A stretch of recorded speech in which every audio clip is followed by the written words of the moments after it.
On the night of February 7th, firefighters responded to a trailer park fire. A disaster, but one that could have been even worse for the family.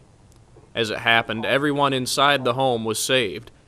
Ashley Calfee and her 5-year-old daughter Avery and her 3-year-old son Mason pulled from their burning home and able to enjoy the fact that despite their loss, they still had each other. All because of these men, Shane Farmer, TJ Taylor, and Derek Brown. Troy Purdy, the 4th man involved in the rescue, was unavailable for an interview. 5-2, neighbors are saying we got babies inside also. Are you back here? Can you hear us? On a cold night, the call came in. Police were on the scene of the fire first, using their compressed air foam to try and extinguish the fire. Fire, however, was too strong. When the firefighters showed up, the team immediately sprung into action. Well, en route, Cedar Falls police officers arrived and did update us with some information that they were in fact hearing some voices from inside the trailer. So we were fairly certain we were going to be performing a rescue upon arrival.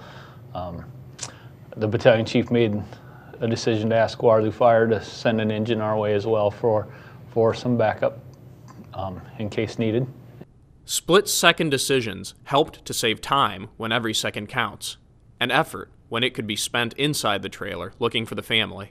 En route, we kind of met each other on Hudson Road at 27th Street as we were coming up to that intersection. We seen them coming as well, so we kind of knew they were going to be arriving just after us. So that's why we were able to make that decision and know that we could go in without our hose line, which isn't typically what we would do, but it was a matter of saving precious minutes. Shane and I entered initially through the front door, and as we did so, we knew we were going to be going to our left towards the back side of the trailer where they'd indicated they could hear some voices. And just after entering the doorway, I heard a voice of a female from the front of the trailer. So we split up at that point. Shane continued to the back, and I took a right and went towards the front, and was able to find the mother up there, and I was the one who performed that rescue. She was pretty disoriented. When we did our investigation later, we found that there was hand marks that went down the hallway going to that front room, and we surmised, she never really knew exactly what happened, but we surmised that she went up into that bedroom, dragging her hand along the wall, and she didn't know where she was because the smoke was very thick, and she just got trapped in that front room. Shane Farmer gives his account. And once I get on the other side of the fire, hopefully I'll be able to see a little bit better, but if not, I'm still going to be oriented and know where I'm at. Once I got on the other side of the fire, I was not able to see anything.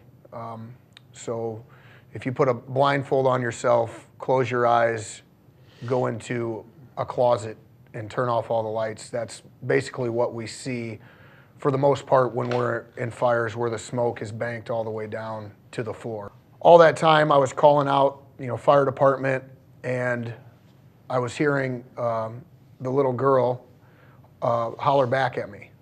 And that continued back and forth as I made my way farther back in the trailer. Eventually she stopped hollering back at me. Got into that back bedroom,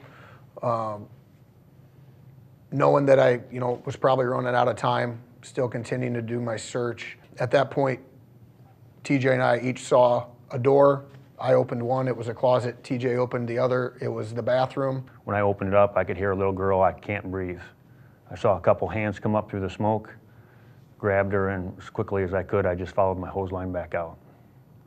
I passed the little girl off to Battalion Chief Schmidt, and then at that point, no one else had been exited from the structure, so I immediately turned around and went back in to continue the search. When we closed the bathroom door, then we saw a crib, and Troy was able to scoop the little boy who was sleeping face down in the crib, scooped him right up, and then Troy and I proceeded to carry the little boy out of the trailer. I met firefighters Farmer and Purdy in the living room, I believe, in that neighborhood, coming out with a small boy. Sounds like a whole lot of stuff that happened, but apparently it all happened in less than 90 seconds. So that's why we were so successful that night, is because of the little amount of time that it took us to get them out of that environment. The events of that night all meshed together to help this story end the way it did. Each thing that happened played a role. Everyone from the officers on duty that gave us the initial, hey, they're back here, I think we hear voices. The medics that took the patients after we got them out. The neighbors, that helped with telling us where the bedrooms were and stuff. All that, you take one person out of that and we don't get the same result. I truly believe that. In the end, the trailer was destroyed. After the fire ended, it actually reignited the following morning. But the family was safe. Ashley was treated in Iowa City for smoke inhalation and was reunited with her children.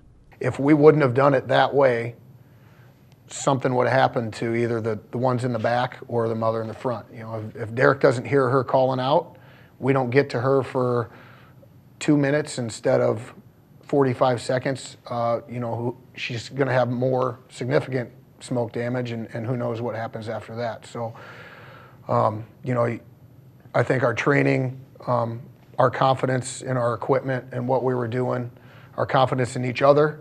We've been a crew that have worked together for a number of years, so we know each other's capabilities. I think all that played a big part. The crew that helped to save 3 lives were awarded at a city function in April. And in October, the men made their way to Des Moines to accept the Sullivan Brothers Award of Valor. TJ Taylor. The valor that these men displayed can be described as heroism or bravery, but all of these men remain humble. It was a very difficult situation for them. It's a difficult experience. It's gratifying at one point, and it's terrifying on the other to know that you're trying to save someone's life, and the experiences changes those people, I'm sure.